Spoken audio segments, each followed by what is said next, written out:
So, we are reading from this book, the Radiance Sutras, which is a translation of the Vijnana Bhairava Tantra by Lauren Roche. And it's a book of sutras or of verses that each one, when we sort of dive into them deeply, can change us. All right, so what we're going to do is we're going to read a sutra. Today we are reading number 83. So let's close our eyes.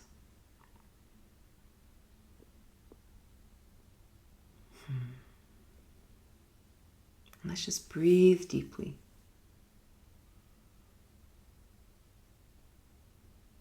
Really allowing your belly to expand as we inhale, contract as we exhale.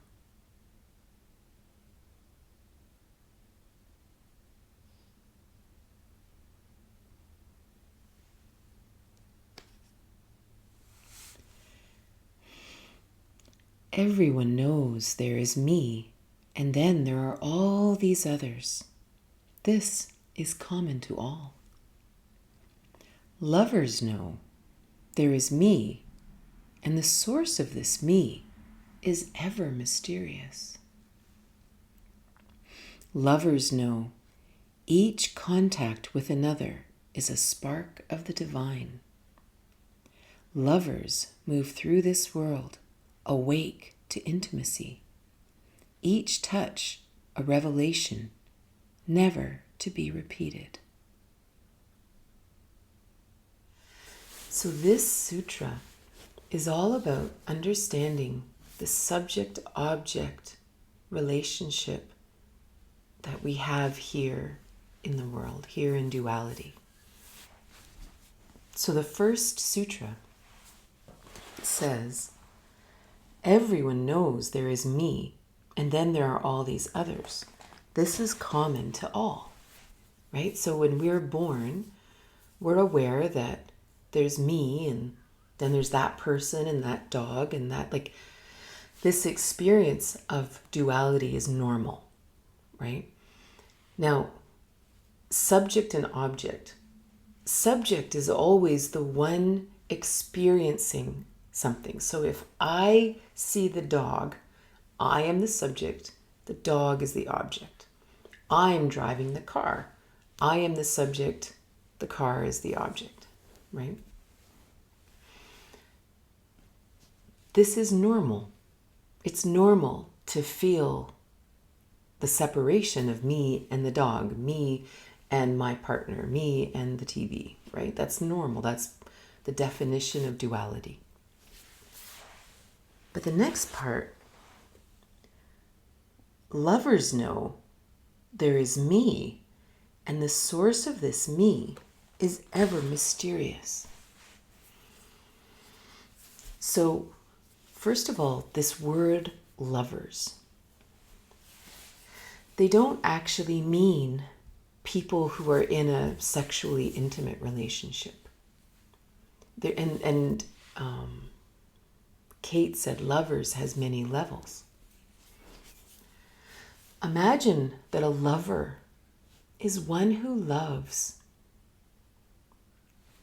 We often think of love or love as being like a second chakra experience, that it's my sexual interaction with someone. We are in a committed relationship. We are lovers. But if we imagine being a lover from the fourth chakra, this is universal love. This is the love of trees, the love of autumn, the love of coffee. I remember one time there was a Buddhist Lama, and he said, everybody loves something, even if it's nachos. Right? And so imagine you are a lover when you walk around loving. I love that I woke up today. I love being a woman. I love being 55 years old. I love getting to be here with you guys. I love that. I am a lover. I'm a loving person. I'm a lover. Another way of understanding this term lover is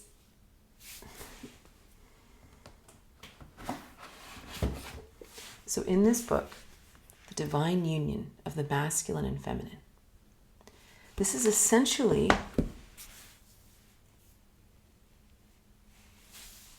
imagine love means connection.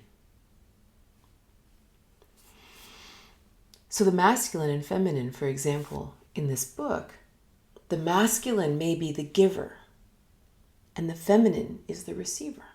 And this is everything. This is you filling a bowl. This is you talking, someone listening. This is, again, just a simple interaction in duality. If you are a lover and you are a connected person, you give in connection with the person receiving. You give them something they need. You give them something they want. Because you're a connected person. You understand this. If you receive something from someone, you actually genuinely appreciate it, if it's something you want, because you're connected to them. And you can feel their love. You can feel their connection. You can feel their desire. You can feel all that. And again, I'm not talking about anything sexual. I'm just talking about connection. So imagine if you are a lover, you walk around the world connected to others. And it doesn't matter, maybe you're just going to the restaurant and the server comes over and you are connected to that person as a fellow human being. And you look them in the eye and you say, hey, how's it going? You are a lover. You are connecting humans. You know? Imagine you hang out with your dog and you sit and you connect to that dog.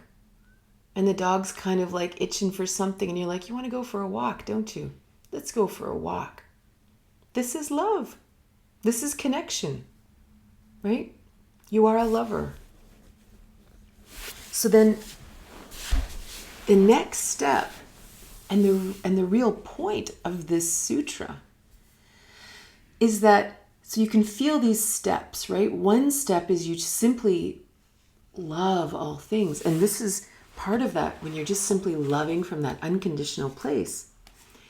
You really understand as a yogi or as a tantric that there is way more to life than what we think. And even this sense of I, the very fact that I exist is a divine miracle, right? Or as Jen said, where did it go? An oscillation of perpetual divinity. Like, even I can say, I am katrinabos, whatever. And I have no idea what I'm saying. I have no idea what this creation is. I have no idea what animates me. I don't know where ideas come from. I don't know anything. I don't know why I sound like this. I don't know why I look like this. I don't know anything. So this is the second sutra. Lovers know there is me, and the source of this me is ever mysterious. So just taking that alone, imagine living your life walking around knowing that you have no idea why you're here. And not in a depressing way, like, I don't know why I'm here. But you're actually tickled because, first of all, you're entertained that you are here. Like, that alone is enough of a miracle. Like, that alone is pretty awesome. And I can't fathom it, but I'll play. Oh, okay. I'm here, right? But the point of this sutra is to go even further. And if you imagine that you are some beautiful wellspring from this, I don't know, this infinite bowl of consciousness. And then you meet another person.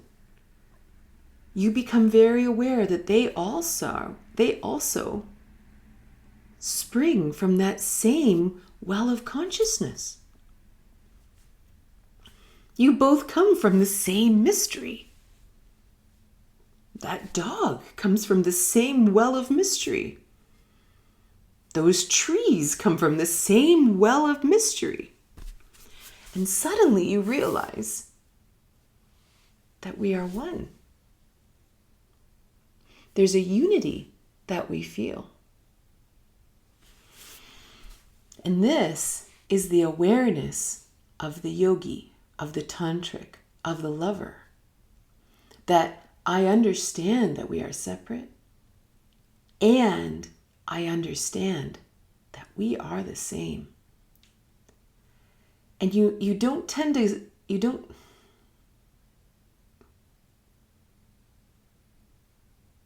you can live in both, but it's like both, you're sort of, you have a loose grip on both, but you're aware that they're both there. But oftentimes you tend to go all the way over to one side or all the way to the other, and it's a good thing. I'm just going to read what Jen says. The adjustment via that Rubik's Cube decahedron or whatever, as we shift, a facet is open to the radiance or sunlight of the spirit. We open to let a mirror neuron effect happen with divinity. Totally. So then the last sutra here, lovers know each contact with another is a spark of the divine. Right? So first you have the inner awareness that, wow, I am literally a manifest spark of divinity. Every person here, right? Imagine there's 120 people here, and there's 120 unique sparks of divinity right here together. And even so here, each contact with another is a spark of the divine. Even us all being together right now is like a resonant moment for all of these sparks of divinity. Imagine all of our consciousness sitting in a very interesting room, right? Why it warms our hearts when we connect. Exactly. Lovers move through this world awake to intimacy. Each touch a revelation never to be repeated. So imagine, this morning I was sitting and putting together a slideshow for my dad's 90th birthday. And so I was sitting, drinking my coffee, putting together this Canva slideshow, because I've discovered Canva, and it's a miracle when it comes to slideshows. And all of a sudden, I had this urge to go running barefoot. And I used to do this. I used to run 5Ks barefoot. I'm not a runner at all. I'm more of a turtle. But there is something that draws me to running barefoot. So I got my clothes on and my running clothes on, and I ran out there. I walked out the door because I was actually really stiff. And I went for this lovely run walk. And then this little voice in my head said, why don't we go out to that swing set by the bluff? And I went out and jumped on a swing and swang. I don't know if that's a word. But I swung on the swing for a little while. But that moment, and I might say to myself, oh, I'm going to start doing that all the time. I'm going to start going for a little running, but the reality is I will never experience that exact thing that I just did again, if I'm paying attention. Hey, sister. Hey, Griffin. The Swangers Club.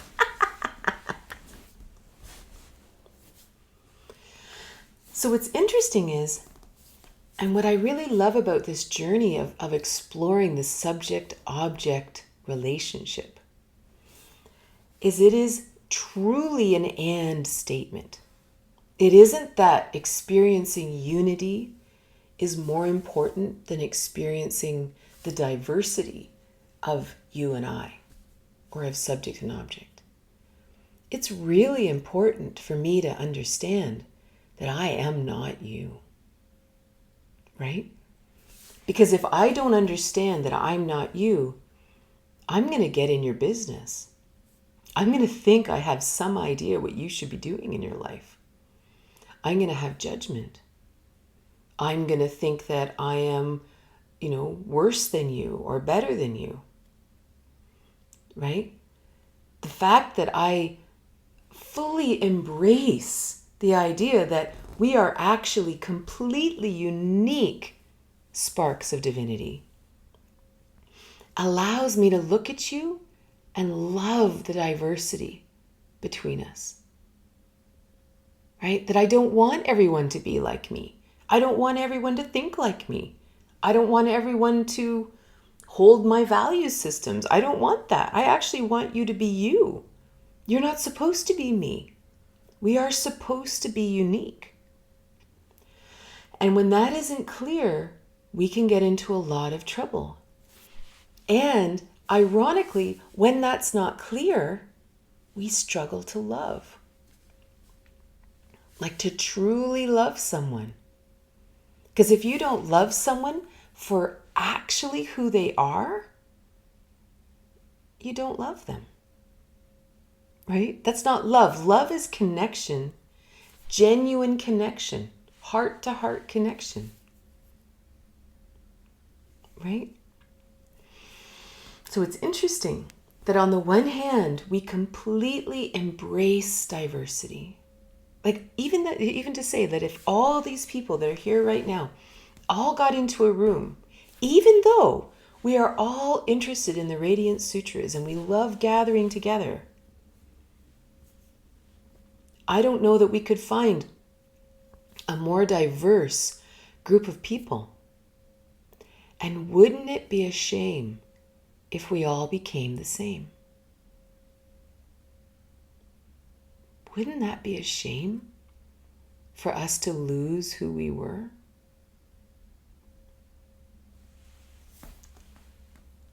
So honoring the diversity is one of the biggest parts of the tantric path. But now to imagine fully loving the diversity because you know that we are all one. Because as I allow you to be your own diverse self, guess what happens? I get to be my diverse self. Right? The more I embrace your absolutely different way of seeing the world, the more easy it will be for me to have a different opinion than you. But if I need you to believe what I believe, then I'm not going to actually be honest about what I believe either. Not with myself, so therefore not with anyone. Okay, based on that, I might have to reevaluate my marriage because there are days that are hard to love my other half just the way I see. The funny thing about marriage and relationships and family, because Christy then says, so why is it that we can love the diversity of strangers, but we find it hard with family and ourselves?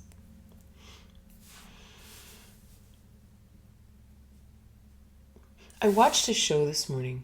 No, I didn't. I saw a little clip on Facebook this morning. And it was a woman teaching about relationships. And she said, and I don't necessarily agree with all of this, but what she said was that human beings have two needs: attachment and authenticity. And she said the problem is we often bury our authenticity for the sake of attachment. And then eventually our true selves come out, and then the relationship ends. And then we start to believe that I can't be my authentic self and have relationship, that kind of thing.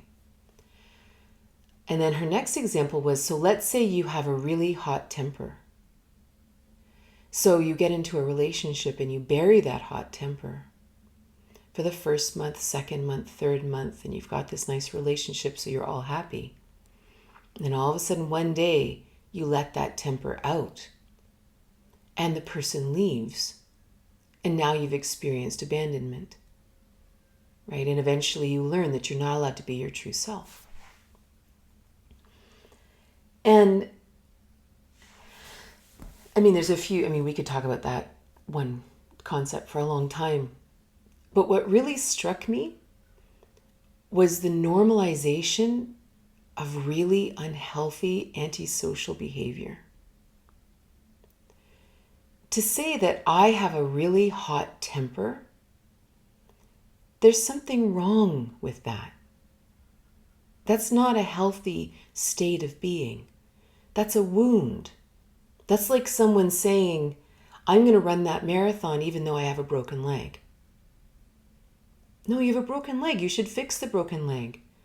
And if you have a hot temper, because to realize that if your hot temper drives people away, other things that are going along with that hot temper is unkindness, is meanness. Like if that temper, when unleashed, is hurting other people, then this is actually something that needs to be worked on and healed. This isn't who you are. Who you are isn't a wounded person that lashes out at people. That's not your authentic self. That's a wounded self, right? And so it's a very interesting thing to say that, but you can still love someone and know that they're wounded. You can love someone and know that they're really hurting and they lash out. And in that love, you can say, you really need to heal that. And if they don't want to, well, they don't have to. But to say that they're not allowed to be their authentic self, that's not actually it. They're not allowed to hurt you. And eventually you're not going to stick around to get hit again. Verbally, physically, whatever. But the problem isn't that they're not being authentic.